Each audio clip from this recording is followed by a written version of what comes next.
Ladies and gentlemen, we're so back. Mushoku Tensei is so back. My gosh, these first two episodes was an absolutely incredible premiere for this third season. My gosh, my expectations were met. It went far and above it. Now, granted, I had my expectations kind of tempered. After season 2, I've been keeping my expectations very, very tempered, but these first two episodes, I'd argue they're almost on par with season 1 at its best. Not at its best, because when it's at its best, oh my gosh, season 1 was like, oh my gosh, just jaw-dropping. But this is like much better than season 2 and getting in there with season 1 in quality. I absolutely loved it. Now, for like the material being adapted, I think they did an incredible job. I do have a lot of notes about, skip content that we'll get into, but I think for anime onlys, pretty much everything was covered here. There's just some extra context as to what the character's thinking and whatnot, but before I get into all of that, to give people a perspective here about what you're expecting in these videos, for those that missed my videos for Season 2, yes, I do, impressions videos where I go scene by scene talking about the anime itself, what I thought about the anime from the perspective of a novel reader. I have read the entire novel series, and I will also give context as to skip content. So if you're looking for skip content for the anime series, definitely stick around. I'll give you guys all the juicy bits that it's, the anime itself unfortunately decided to skip beyond. But yes, that all said, let's just dive into it. Again, these first two episodes were really well put together, visually absolutely phenomenal. The action scenes, chef kiss. The action scenes, chef kiss. But yes, thankfully, finally, these first two episodes is finally getting into the story arcs of Eris. This stuff that was back here, my gosh, Volume 9. Volume 9 is when we first started getting the chapters, extra chapter, The Mad Dog Rages, which gave us a perspective as to what Eris has been doing this entire time while Rudeus is, having fun at the university. Not always having fun, let's be honest. Again, we're currently at Volume 13, so that gives you a perspective of how long we've been kind of spattering some stuff here. But these first two episodes is only covering 3 whole chapters. There's still more, but there's 3 whole chapters they cover in these first 2 episodes. The pacing here is insane. I don't expect them to do this again. I don't expect the rest of these episodes of this season 3 to be covering only like a chapter and a half per episode, but it is really cool to kind of see how much effort they were putting into, again, breathing life into Eris's character, who hasn't been around for a long, long time. But let's just dive into the episode. We open up the episode pretty much where we left off way back in Volume 6, the point in which Eris leaves Rudeus. Now, here's my first unfortunate criticism of this adaptation. Unless they do it later on, they could still do it later on. I've made a whole video talking about Eris Grey Rat, so definitely go look at my previous videos in my skip content stuff. I made a whole video talking about Eris Grey Rat and the content that they skipped in Volume 6. And this is a perspective of Eris and what sort of was tormenting her. Now, with the opening of this episode, they did technically dive into Eris's character again, which I do like. The idea that she feels that she's not a good balance for Rudeus, that she's relying on him too much, but at the same time also acknowledging how fragile he is. There's almost an acknowledgement of how weak he is and how she needs to get better so that she can stand on level with him. She's not strong enough, so she decides to leave. And so yes, she cuts her hair. Yes, skipped in the anime, she does leave behind her pantsu. She steals his pantsu. She decides to steal his underwear and run off while leaving behind her underwear. And of course, like I said before, that was the underwear that Rudeus ends up taking with him up in the north, and eventually he burns. He doesn't burn her hair, he burns her underwear, because this is the memento of Eris is that he wants to discard. But back to Eris. Yes, this is the point where she leaves right here, and she goes to the Sword Sanctum. In the actual novel, this is the point where we get a little context as to what the Sword Sanctum is. It sort of jumps forward in the novel to the point where everybody's sort of established, and then it jumps back in time to the point where Eris first arrives. The initial introduction to the Sword Sanctum is to say that it is far up in the north.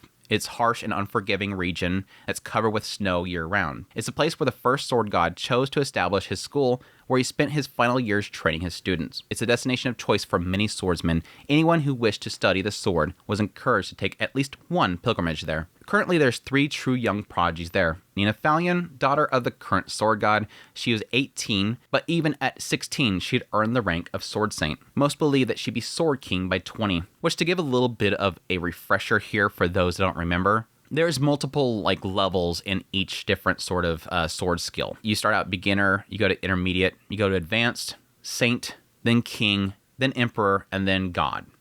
So right here, she again is already at Saint. And so she's going up to King. And King would be at the level of Ghislaine. Ghislaine is a king. So yes, to be at that point already is pretty incredible. Most believe that she'd be Sword Emperor by 25. Then there was a second prodigy, which is Gino Britz, Nina's cousin. Gino was the second son of the Britz family, a branch of the Falion clan that led the Sword God School. And yeah, you'll see Gino's father, and he's like sitting right there, right next to Galfalion. It has pretty much the same hairstyle. He earned his title of Sword Saint at 12, and remained the youngest student to hold that rank. He was also a step behind his cousin, but there was no telling when he'd ultimately prove superior. So even this little boy is seemingly, potentially, going to be more stronger than her. Finally, the third prodigy is, again, this is a little bit of step forward here, was Eris Greyrat. At 17, she struck terror into the hearts of anyone that she encountered. A mad dog known to viciously savage anyone who annoyed her. But yeah, that's the point which it jumps back by 2 years, to go back at the point where Eris and Ghislaine first arrived at the Sword Sanctum, which is pretty much where, again, the anime itself opens up. I think overall, the way that they handled Eris arriving at the Sword Sanctum was pretty solid. Having Ghislaine go in there, immediately bows down before her master. Eris the entire time is just standing there like, whatever, I don't care about no lightweight like you. Absolutely pissing off all the different trainees that are in the actual ephemeral hall. They're like, who the hell is this girl? Ghislaine, get this wolf and get it out of here. How unspeakably rude. But Gallion, unlike everybody else there, sort of acknowledges why Eris is doing this. He knew exactly why she was pretty much provoking him, and so she decides to ask him, who you plan on killing? You come in here acting so brazen. Who the hell are you trying to kill? Orsted. Oh, okay, compared to Orsted, yeah, of course I'm a lightweight. Of course I'm a lightweight. I do love that moment that she does insult him, though, because, like, Ghislaine of all people, the tail just goes shooting up. She's like, I just brought the young master here, and she's already gonna die. But yeah, right here, Galfalion is acknowledging, okay, if you want to be able to take down Orsted, you're, of course, going to need to become the strongest person in the world. And again, because the, great powers, the 7 great powers, currently has the Dragon God as second. The only person that's more stronger than the Dragon God right now, Orsted, is the Technique God. So you're going to have to literally be up that level. So yeah, that's when Galfalion wants to test her ability and decides to have her duel Gino. Poor Gino. Like, they pulled this off so well, by the way. Like, this was so well put together. Now, granted, in the novel series, Eris catches the sword and immediately goes in and hits him. Like, the guy throws the 2 swords over there, Eris grabs it, immediately hits him. But it's still the same effect here. Like, the moment it hits the ground, no hesitation whatsoever, picks up the sword, immediately charges him, and smacks him on the side of the head. Just knocks him out in one hit. It's just like, it feels so bad. Poor Gino's literally like, huh? Just, this poor little boy just gets smacked. Oh, it was really put together, but definitely outdone by Nina's. Nina's little duel was just absolutely incredible. Before that, though, it's interesting here because everybody's frustrated and angry by this. And this is why eventually one of the trainees gives Nina the sword that has the core that is metal. It was a way of saying, go over there and kill this girl. She disrespected us. Go kill her. But unlike everybody else in that place, the only people that understands that this is perfectly fine is one Sword King, which you assume is going to be Ghislaine, the 2 Sword Emperors that are sitting next to Galfalion, and Galfalion himself, the Sword God. They all perfectly aware of the fact that you don't wait for somebody. It's like the whole idea of, like, in a sword fight itself, nobody waits for a call. You just fight each other. So why would you even expect that Eris is going to wait for some sort of signal? She's going to immediately pick up the sword and go. Yeah, that's why Galfalion, in response to this, goes, see, I told you he's wet behind the ears. Like, his response is, lol, yeah, he's so weak, isn't he? And then Eris is like, yeah, definitely, he's weak. Like, they're just having, like, this moment while everybody else is pissed off that Eris would even do this. It is so funny. But at the same time, also right here, Eris is, like, on high alert. She fully acknowledges that what she did right there pissed off people. She's feeling this murder intent in everybody around her. Every single subtle movement that's happening right now, she's reacting to it. She's constantly keeping her senses up right now because she's not surrounded by happiness right now. And that's the point in which Galfalion calls up Nina. You go next, Nina. And again, she gets the sword that has the core in it, immediately goes up there, and she's going to get revenge. I'm going to get revenge for Gino. I'm going to reclaim the glory of our hall. and I'm going to take out this girl. And she does pretty good. I love that. Like, initially, she knocks out her sword, completely shatters Eris' sword. And this is so great. I love how the anime portrays this because, yes, she's turning around with a look of victory. I got this. In the novel, she's thinking to herself, I got it. All I got to do is turn around and finish her off with a clonk on the head. Knock her out. But then, again, she doesn't know that even without that sword, Eris could still swing her fist. She's not aware of how resourceful Eris is and how much more dangerous her fists are. Oh my gosh, dude, clonks her, dives on top of her, and just starts pummeling poor Nina in the face over and over and over again. And Nina, in her mind right now, is just full of fear. This demon with murder in her eyes is just pounding fists down on her, and she pisses herself and everything. Oh, it was rough. I think the anime pulled it off really well. She was not in a good state. And this is literally what fuels Nina from this point on, is the fact that, you know, from this scene on, she hates Eris. And she's purposely trying to get Gino and everybody around her to work together to keep people from communicating to Eris. She's trying to isolate Eris, which is very much a Japanese thing, is when you're bullying somebody or you have something against somebody in some sort of, you know, training environment, you just isolate the individuals. You don't bully them directly. You just isolate them, which is, in a sense, the bullying. But yeah, after Nina falls, Eris asks, is there anybody here that's not soft? That's when Galfalion decides to step up. Sorry, I underestimated you. I'll take you on next. And yeah, of course, a bunch of the emperors decide they're going to step in. They even suggest that Ghislaine would instead. But no, Galfalion goes up there. Immediately, Eris jumps back. Immediately jumps back.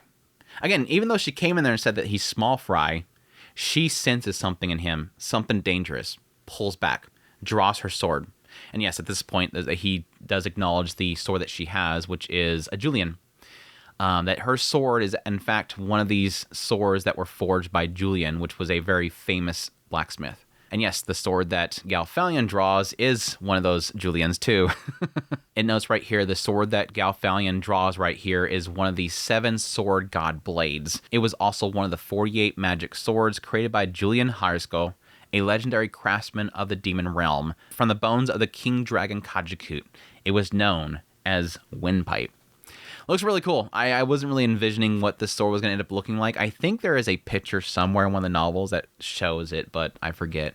But looked pretty awesome. But now here's the interesting thing. They sort of, and again, this is one of those things of how do you portray this? How do you portray what Galfalion does to Eris right here? Because how I envisioned this worked in the novel, and this is how it describes it, is Galfalion steps up and goes, you know, sorry, I underestimated you. I'll do you myself. Here's my sword. Oh, your sword looks great. Look at mine. Yeah, mine's also Julian. Isn't it great? The moment that he said, okay, let's go, all but simultaneously, Eris was sent flying through the air. Her body crashed to the doors at the entrance of the ephemeral hall and kept going, landing in a massive pile of snow outside.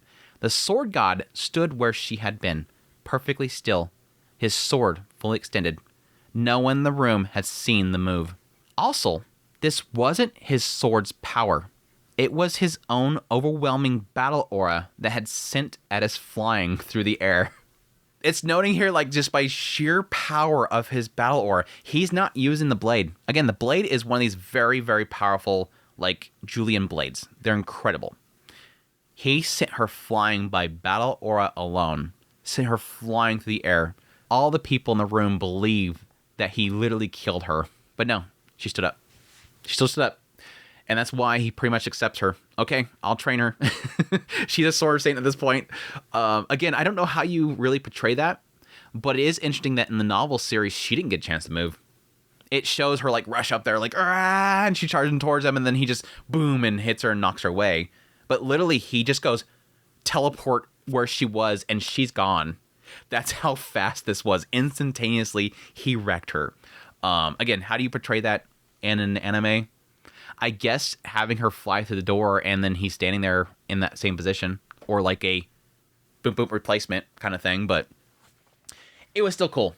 It was still cool seeing Galfalion in work right here. Was still absolutely amazing.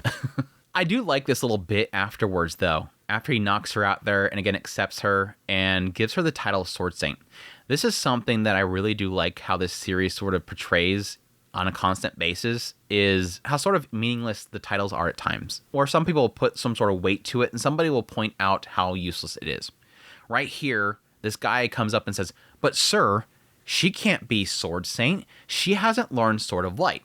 Typically, with the Sword God style, when you learn Sword of Light, that's when you achieve Sword Saint. And Eris hasn't done that yet. He's already granting her the title because she's already beat several people that can do it. And so in his mind, it makes sense that she's going to be a Sword Saint. And at the same time, again, he's pointing out how useless the titles are. Look, you don't get to be Sword God by memorizing something or another, right? I'm a special guy, but there's nothing special about my title. Why should yours be any different? I like that emphasis of like, you expect me to find you to be special somehow? What she did there was incredible. Why should I worry about your title and the significance of it and how it needs to check these certain boxes? No. But yes, the Sword Saint here falls silent. He realized that he was speaking simply out of jealousy. All of those of his rank knew that such emotions only slowed their blades. Now here's an important thing that's a little bit extra context here to how Galfalion right now is thinking. This was a misunderstanding on their part, however. The Sword God's combat style was fueled by raw emotions and desire. When made use of properly, even the ugliest of motivations could make your sword swifter and more deadlier. Of course, Galfalion had no intentions of spelling out such crucial truths for every student who wandered through his halls. Those who need to be told these things would profit nothing from the knowledge. And that's technically pointed out later on in the anime. When he's having a discussion with Ghislaine, he's pointing out the fact that he's regretting that he essentially declawed her, removed her fangs, and made her weaker. I thought it was good to teach you these things, but it ended up making you weaker. I won't do that again. I'm not going to do that with Eris. I'm going to let her keep raging and keep angry and not try to soften her. But yeah, this is when we cut over and again we see Nina doesn't like Eris. Again, trying to make everybody sort of isolate her, not communicate to her. But it doesn't really work really well because Eris herself isn't really communicating with people. She's keeping to herself. She's doing her own thing. She's training by herself. And that's when we get to the point in the anime where, yes, we have the little comment made by Nina. The little context here is the fact that whenever these girls sit there and start talking about romance or relationships or something like that, Nina never feels comfortable. Like, this feels like she's completely out of her zone. Nina has devoted herself to the sword. She doesn't care about romance. Everything else in her life doesn't matter. And so the idea of boys and getting with somebody doesn't even faze her. The only person that she can even think of at the top of her head that she's even like around all the time was Gino, her cousin, because she grew up with Gino. So that's why they point out, so how's your relationship with Gino? And she's like, wait, what are you talking about? The idea of being romantic with Gino like unsettles her, makes her uncomfortable. Like, this is like, what are you guys talking about? No, I am focused on the sword. All I care about is a sword. But no, as Eris walks by, in Nina's mind right here, she's frustrated because all Eris does all day is train. And so she feels almost like she's wasted time and Eris is going to get ahead of her. So she decides to throw it at Eris. You're wasting all of your time doing nothing but training. No wonder you're going to be a virgin forever. And then again, right here, Eris decided to throw it back at her. I'm not a virgin. Wait, who'd you give it to? Rudeus. I will admit, I don't like the face right here from Eris. Like, it does not look like Eris. That confident look, that confident pose. I seen it in the trailer and it bugged me there, but that confident pose of Eris, I'm like, who is this character? I noticed that several times throughout these two episodes too. Like, it almost feels like there's two different character designers or like there's two different teams working on it. So the facial proportions shifted a lot throughout the entirety of these two episodes. So I'm hoping at some point that stabilizes. But this is one of the worst examples of it. It's not like that big of a deal. This was like probably the worst example of it. Like, that doesn't look like Eris. Who is this character? Like, they keep going back and forth between having like round eyes and very squinty eyes. So anyways, that aside. Yeah, Eris pointing out that she gave it to Rudeus and he's this incredible guy and that he even landed a blow on the dragon god Orsted, which she's like, that cannot be.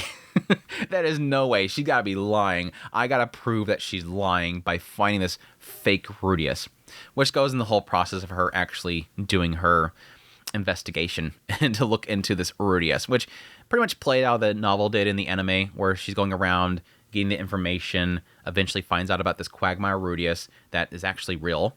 And then eventually she goes to where he's currently at, which is at the university. At which point, yes, this is the point where we have in the anime, we see Nina Thalion. If you go back to the scene where they had the beast folks were in heat and then Bodigadi shows up, you'll see the scene where Nina Thalion is there. She shows up there with some other beast folk.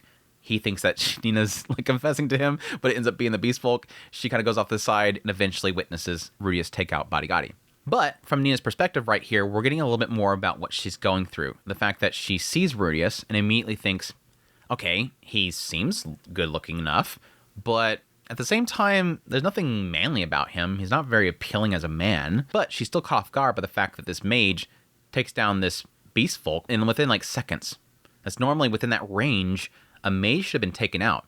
That doesn't make any sense. And then, yes, when she goes to try to find him again, she ends up finding the line of all the beast folk that are all waiting. To give people a reminder here, during this time, again, it is the beast folk mating season.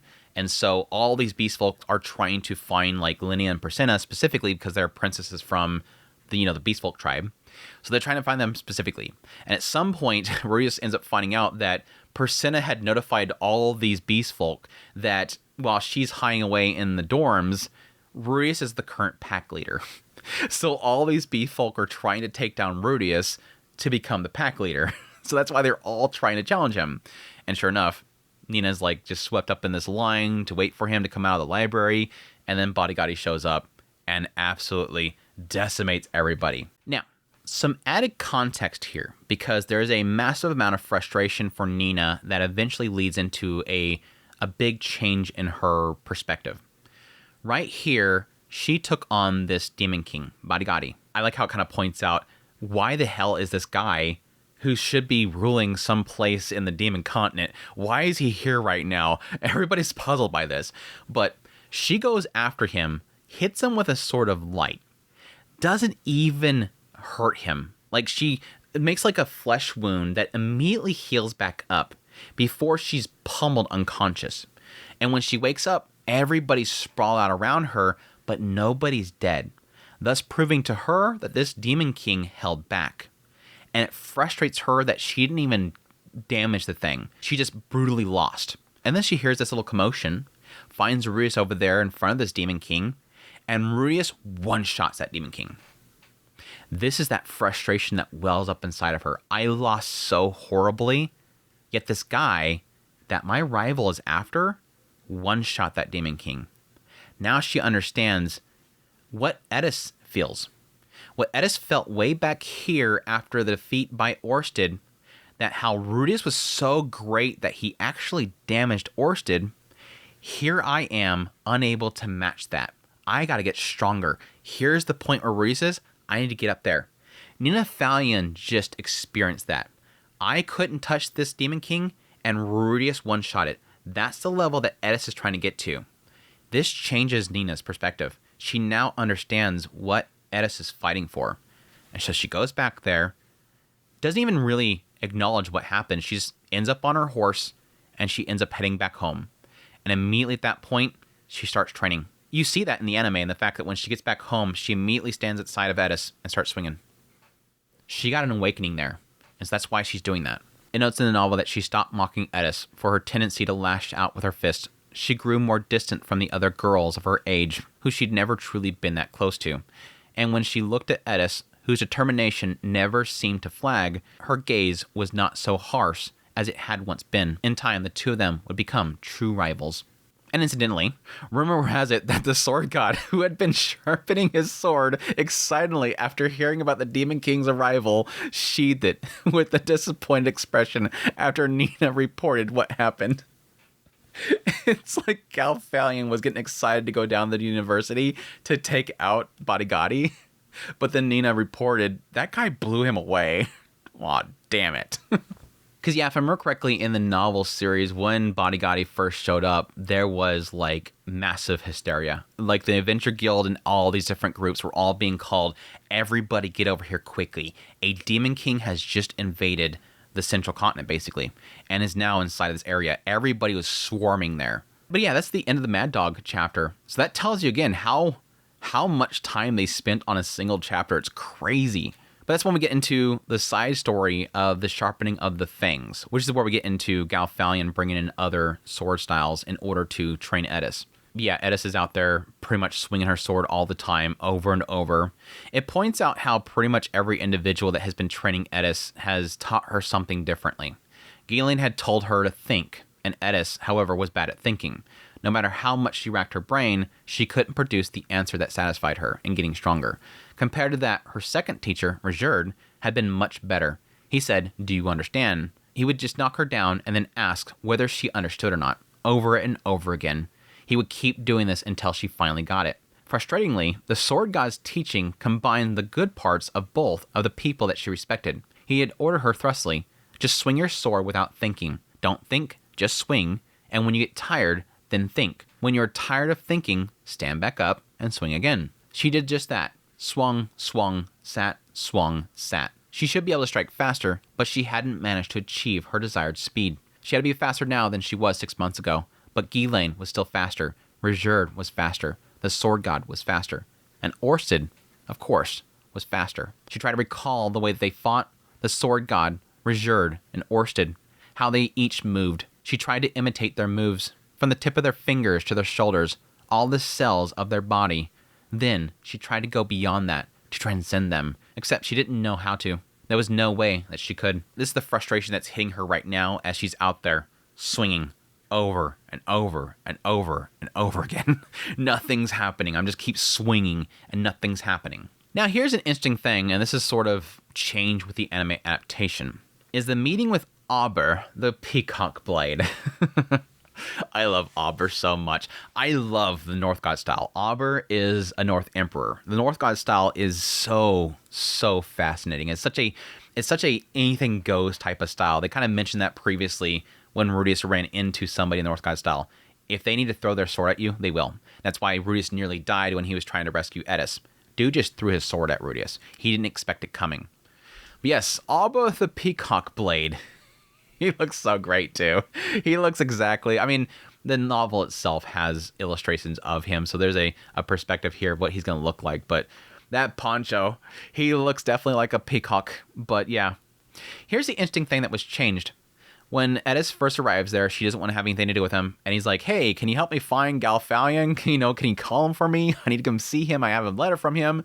Eris doesn't want to have anything to do with him. Like, get the hell out of the way. You're between me and my bed. I got to get to my bed and get some rest. And so she immediately goes aggro on him. Interesting thing here, Eris, upon first meeting him, the first strike that she does is a Sword of Light. I don't know why, but the anime decided to have her second duel with Auber. She learns the Sword of Light then. Now, she had already learned it between the moment that she got there and upon meeting Auber. She unleashed a Sword of Light on him, which to normal people would have been death. Like, she would have literally killed any other person, but because it's Auber, again, a North Emperor, he's able to actually deflect it. He's able to actually block it from actually killing him. But yeah, the fight itself, though, outside of that, was really, really good. I love the portrayal of the North God style. Using any means necessary. He's literally jumping off the wall. He's flipping over the top of her. He's, pushing down her blade, stepping on it, stepping onto the ground, pulling multiple swords. And you see more of that in the second duel. I love how, he literally, by the end of that first encounter, he's got 3 or 4 swords out. He's got all these training swords that he's just pulling out of different spots, constantly just pulling more out and hitting him. How he basically hits her, crushes her jaw with the side of his blade. He literally smacks the side of her face with his sword to bust her jaw and break it. So again, it's very different means than typical that you would get from another sword style. Like again, the Sword God style, it's very fast. It's to the point. Get to your opponent, kill him as quick as possible. Speed is everything. Again, the Water God style being more deflecting, which we get into in a minute. But yeah, good little introduction there. I love how Galfalion stops it and he's immediately like, "Yeah, there's that mad dog that I told you about in the letter. Isn't she great?" I love this girl. Isn't she great? Yeah, she's feral. Definitely like you described. I like how it dawns on Auber as he's talking about, "Yeah, I remember I got your letter," and it's talking about, "Oh, that's the one." It just clicks for him. "Oh, that's the one." Okay. Unless you got multiples of them. Yeah, we got him everywhere right now.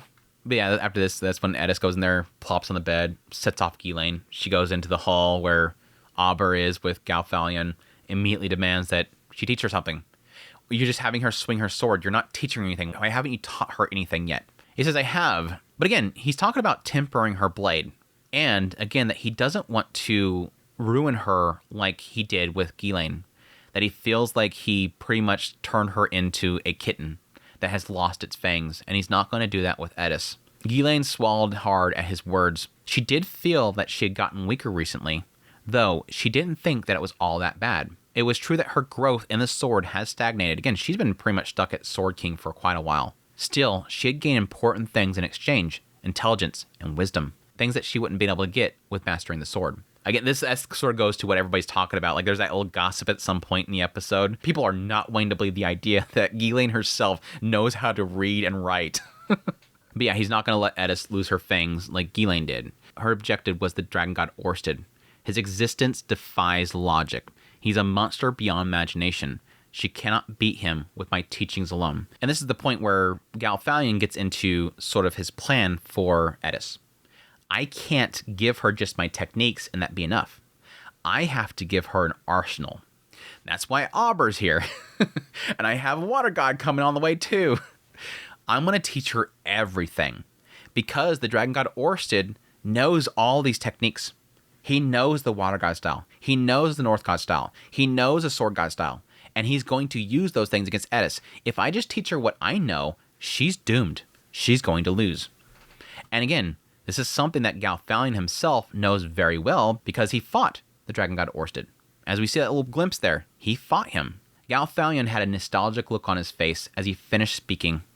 He actually had fought the dragon god himself, back before he was called the sword god, back when he was just a strong yet arrogant sword saint. He lost miserably to the point where he still wasn't sure why his life had been spared, or more importantly, why all of his limbs were still intact.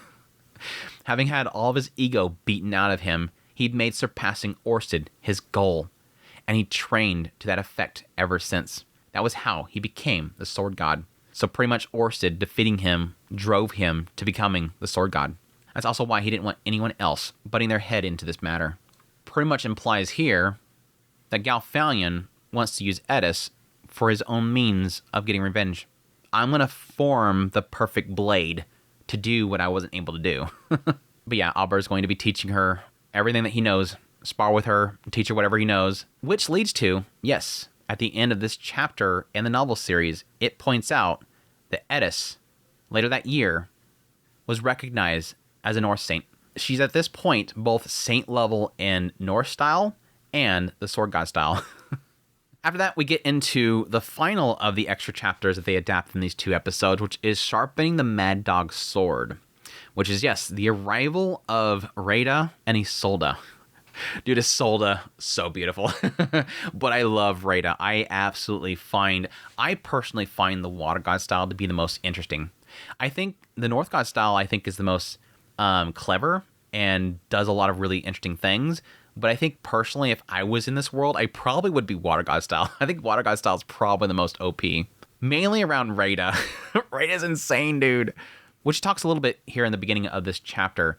It says the sword sanctum in the far west of the northern territories stood on a land that known many battles.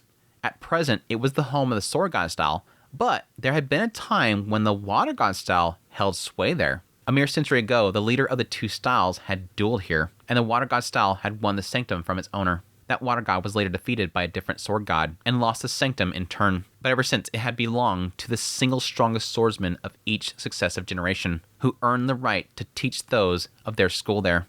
So, pretty interesting. At some point, the water god style had actually owned the sword sanctum. But yes, at this point, Rada and Isolde are approaching the sword sanctum. Rada is described as being perhaps in her early 60s. She looked like a gentle, harmless old lady, but no attack would ever reach her.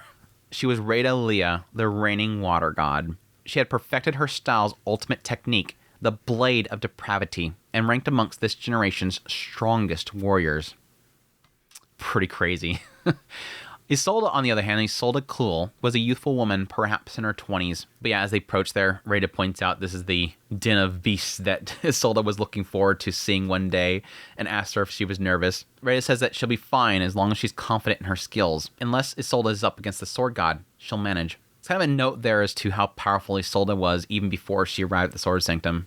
Isolde notes the fact that everybody in the area is wearing light clothes despite it being really cold up there, which Rada points out that, yeah, the sword god style folks are known to zip around in combat or they're sitting ducks. So yeah, they don't want to wear much stuff, otherwise it'll kind of hamper them. It's pretty much the opposite to what the water god style is. The water god style, they want to wear on as much stuff as possible, even when it's not cold. It alludes to the idea that, yes, again, the sword god style is very known for being quick, first hit wins. Again, the Sword of Light is literally like instantaneous. Whereas the Water God style, it's all about defenses. It's, baiting your opponent. And so having a lot of layers while you're kind of in one position is probably a better thing. You can easily, counter and dodge attacks because you have all that clothing on. But yes, when Rada and Isolde arrive at the gate, they run into Nina. Nina immediately goes to grab her sword. She senses something in Rada. Like this old lady, there's something about this lady. She is fearsome. Immediately, Rada recognizes Nina.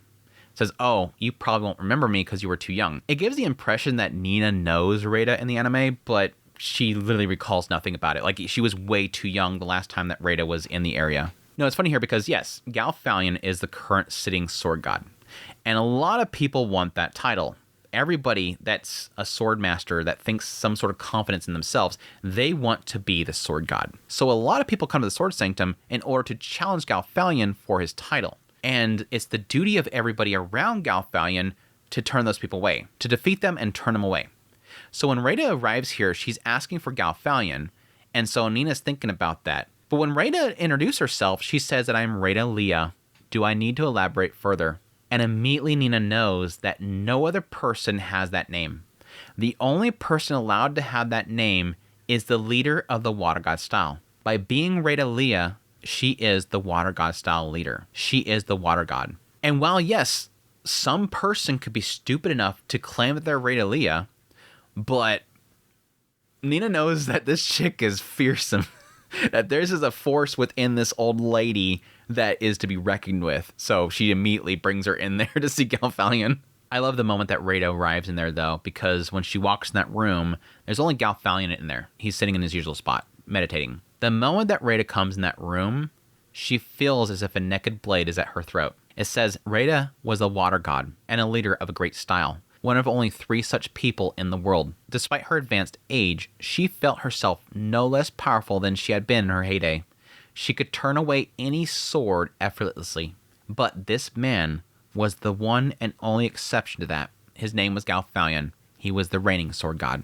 They sort of given the impression at some point that with the water god style, you're able to turn away sword. A lot of that has to do with aggression and sensing some sort of intent in somebody. But there is sort of an element where speed can overcome that. And it gets into that a little bit in the idea that, with Eris and Nina versus Isolde, how the two of them sort of face Isolde differently. But yeah, Rada points out the fact that she got a letter from Galfalion to... It literally just says, I want you to come train one of my students. That's literally all Galfalion wrote on it. And normally Rada would have just shredded up and thrown away, but this is Galfalion. This is a person that never likes to ask for anything. And so she's immediately intrigued by this. This is what draws Rada to come up there to the north, is that she's like, wait, Galfalion of all people has contacted me about somebody? What is this about? I have to go see what this is about. But there's another side of this whole thing, what it gets into with the novel series, is that Rada sort of sees 2 birds, 1 stone situation here. She wants to be entertained. She's curious about this Eris. Actually, at first, when she first comes in here, she assumes it's Nina that Galfalion asked her to come there about. Because Nina, she immediately sees great potential in her. She knows that Nina is very skilled just by looking at her. But then when Eris comes in there, that strikes her even more.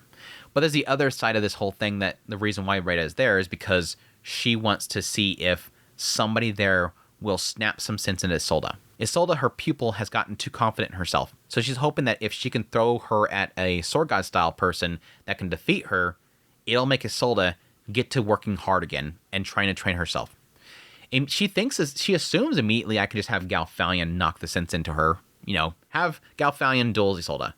But she figures if she can get Nina to duel her instead and defeat her, that'll be more humiliating to her and making her try harder. But no, I love the moment that Eris walks in that room. Immediately, they reach for their swords. I love that little sense there of like, danger, this girl is dangerous. No, it's great because in the novel, it talks about how Rada herself was about to reach for her sword, which would have been humiliating. The only reason that she was avoiding that embarrassment was the fact that Isola did it first. The Water God style itself is very passive. It's all about being calm and collected. And right here, Rada nearly lost that. She nearly was, by instinct, sheer instinct, to grab for her sword. But Isola did it first, so she was able to kind of go, no, stop. It's pretty interesting. But no, when Rada sees Eris, she immediately sees, no, this girl's not fit for that style. She had all the spirit and fury of a starving animal. The Water God style was a passive, pliant approach to combat. Even the best teachers couldn't hope to teach it to a girl with eyes like that. No one like her ever sought out the style to begin with. Yeah, I don't see Eris ever seeking out this style. I never see Eris ever doing this style. Now, granted, technically later on, it gets into a little bit about how what Rijerd had taught Eris is, in a sense, similar. It's like a baiting thing, which technically Water God style does do. It's waiting and countering. And so there is a sense there where potentially some of that is from that, or at least a type of it. But yeah, Galfalion's like, no, just fight her. Do your little fights and your duels, and she'll learn something from you. I don't want you to teach her, just duel her. Rada right here realized that Galfalion wants Eris to learn how to fight the Water God style in the most hands-on way possible. She didn't understand why, however. It wouldn't hurt for her to get a little bit of experience in a different style, but calling Rada there was just excessive. A talented, seasoned student of the Sword God style could launch an attack too swift for your average Water God style practitioner to deflect. Again, right here emphasizing the idea that if she can get to the point where she's, fast enough, she can overcome the Water God style. But what Rada doesn't understand right here is that we're going after Orsted. He's not some random Water God style user. That's why in the anime right here, she's asking, so wait, are you just trying to have me train her so she can assassinate me? And no, that's when he points out why he needs Rada specifically, is because Eris is going to be going up against Orsted. That's why he needs somebody as powerful as Rada. But that's when we have the duels, which, yes, Eris versus Isolde, that kind of went as expected. Absolutely destroyed. And again, it notes it later on, the fact that because Eris has so much aggression, so much anger in her, Isolde reads that so easily. It's like Eris comes up there like an open book. Read me. Please read me. Which is shocking, honestly. And this is what kind of shocks Galfalion in the end. You have, again, Eris goes up there, gets completely obliterated by Isolde. But then Nina goes up there, and Nina wipes the floor with Isolde. It's like, why? Nina can't beat Eris. So why can Eris beat Isolde? Again, we know why, because of the aggression thing there. But the surprising thing here in the moment is the fact that Eris's blade is amongst one of the 10 fastest in the entire hall at this point. Eris is extremely powerful. Her strikes, honed by years of solitary practice swings, boast speed and power approaching that of Gilane's, and the peculiar rhythm of her attacks made them particularly difficult to avoid. She also threw a few tricks from the North God style, making her all the more unpredictable. All in all, she'd grown far more fearsome than your average sword saint. Again, this is why it's kind of shocking that Eris ends up getting taken out so easily. Isolde literally destroys her. But again, Nina's able to pull it off. But while Galfalion is shocked by this, Rada knows exactly why. And again, it's what Isolde ends up telling them later on. Rada had anticipated this very outcome from the start. A raging beast incapable of concealing its emotions was the easiest possible prey for an expert of the Water God style. Eris was strong, to be sure, and she held enormous potential for growth. But strength wasn't enough. A ball of pure fury stood no chance whatsoever against the Water God's approach. Rada had expected Nina's victory as well, with no less certainty. The girl was profoundly skilled for her age, but she hadn't let it get to her head. Most likely, the presence of this Eris child had kept her pride in check. This is the funniest thing right here, because if she had known Nina before Nina had her little awakening moment with Rudeus, she probably would have been easily readable too. But because she went through that, and she got humbled, she's so much more focused now, and she's able to deal with this. Yeah, I think there is a sense here where also that she's having to deal with Eris all the time. And it kind of helps her out as well, but yeah. Nina, in her humility, had devoted herself to training, and Isolde, in her pride, had neglected hers. That's why she had lost the fight. Nina's attacks hadn't been particularly fast compared to Eris's. In fact, they were very slightly slower, and the force behind Eris's swings had been far greater. However, there was no emotion in Nina's strikes.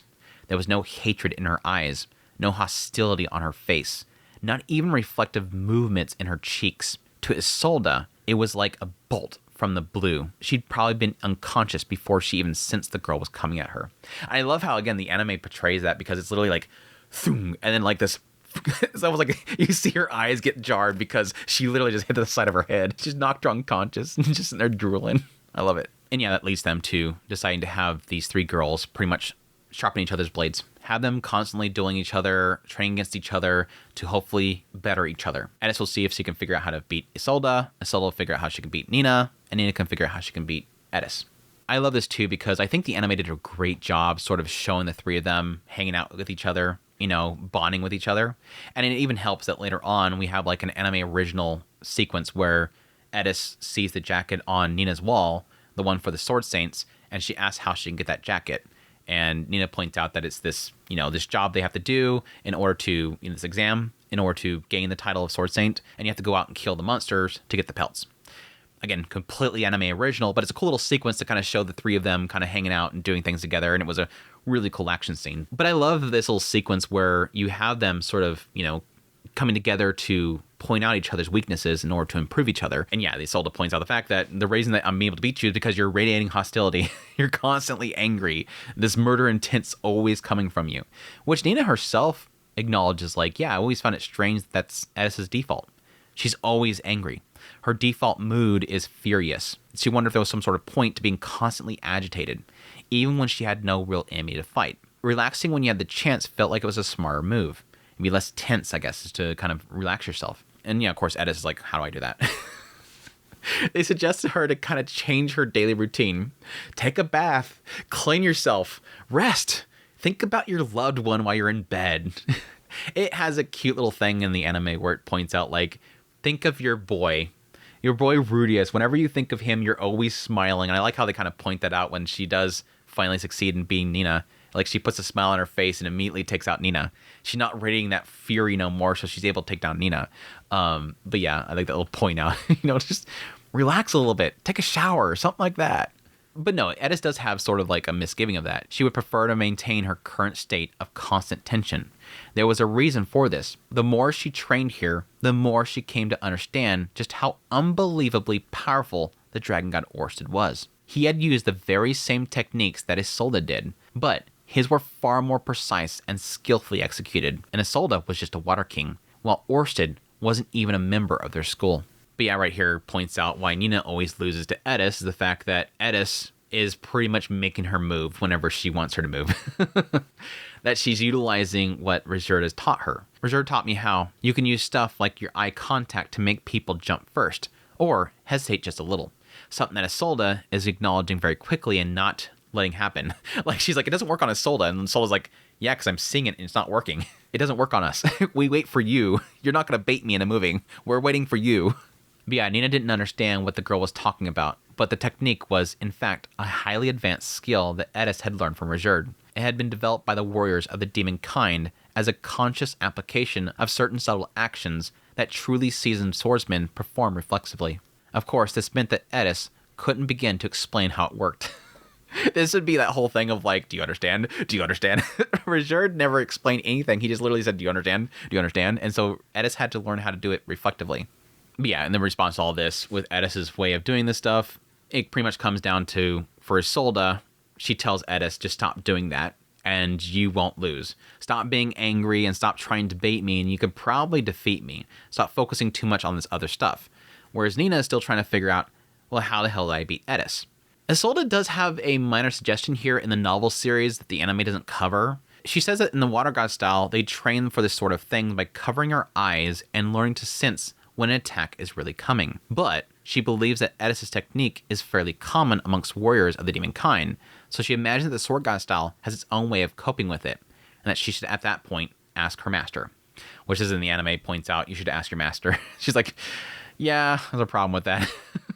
Again, in the anime right here, it decides to take a pivot and goes down the direction of Eris getting her jacket, which again, this isn't really in the novel at all, which I think it's a nice little addition here. It's partly a cool like book into the episode to give us an action scene to finalize all this stuff, but it's also an aspect of like seeing that, yes, There's like this little camaraderie between the three of them. The three of them go out. Isolde's not used to going out and, killing monsters on a regular basis. What's it like? Yeah, it's pretty easy to deflect them compared to Eris.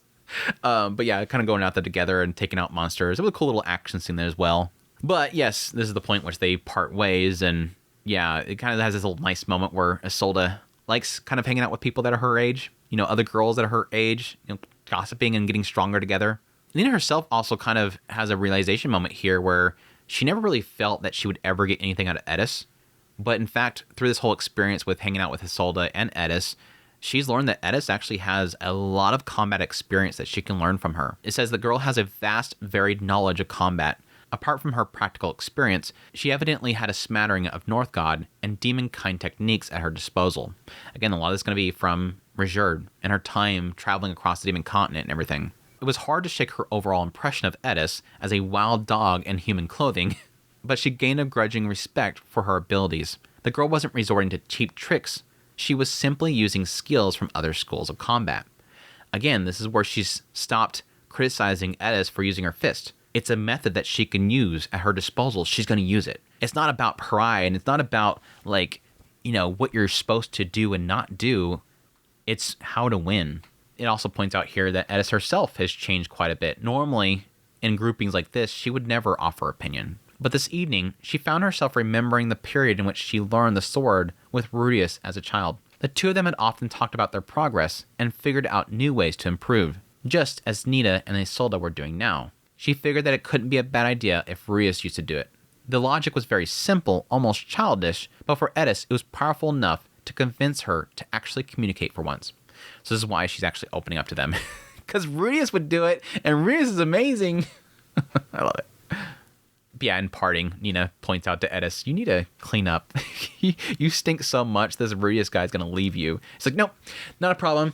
I catch him smelling my sweaty stuff all the time. Oh, gosh. Rudeus getting called out from a distance. But no, at some point she's like, oh yeah, well, he does technically like to clean stuff all the time, so I guess I should, probably. It says Eris paused for a moment. Memories of Rudeus fluttered through her mind. She usually made a conscious effort not to reminisce about the past, but when she let down her guard, she'd always end up thinking of him. And when she thought about him, her lips would quirk up into a smile on their own. As she considered this, Eris realized something interesting. I'm probably not emitting any hostility right now, am I? Which at this point, it would cut to Eris defeating Isolde. It points out in the novel that it would take another year for her to be on equal footing with the Water King Isolde. She defeated her once, but it doesn't mean that she's on equal footing there, so yeah. Pretty much as they kind of point out in the anime, this is pretty much what Galfallion is looking for. To have Eris sort of be able to defeat all these different styles and get stronger and stronger and stronger. Really cool stuff, though. Really, really cool stuff, though. But that's the episode. My gosh, this recording ended up being a lot longer than I thought it was going to be, but again, I know there's going to be quite a bit of notes here, even though I think the anime did a really good job of covering all this stuff.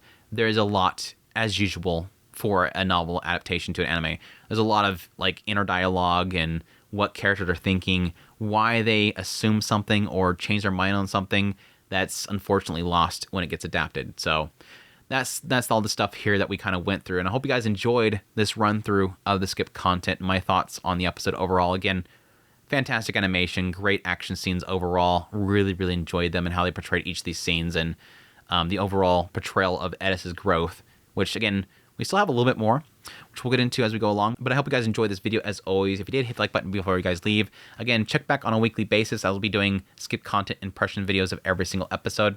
Hope you guys enjoyed this little trip. And until next time, I'll take care.